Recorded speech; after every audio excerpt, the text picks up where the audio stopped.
Nandito tayo sa tamang lane at itatapat ko lamang yung aking side mirror. So left side mirror natin, mapapansin mo, ito yung left side mirror natin. Tinapat ko dun sa linya, sa left line ng parking space na ating paparkingan. So pag nakatapat na yan, ang gagawin ko, full turn sa kaliwa. So sisignal ako ng kaliwa para malaman nung nasa likod na tayo paparking dito. At full turn sa kaliwa.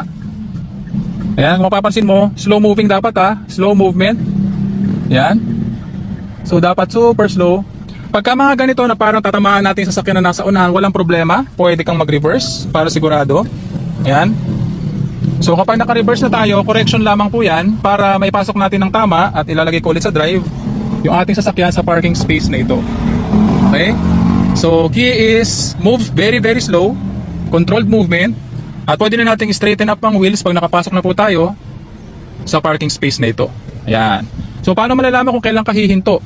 Kapag ka yung iyong side mirror, ayan, from my point of view, kita ko yung side mirror ko, yung ilalim ng ating side mirror, pag tumapat na yan, dun sa stopper, ayun, yung kita natin yung stopper sa kabilang parking space. So pag tumapat na yung ilalim ng side mirror ko dun sa stopper, pwede na ako mag-stop.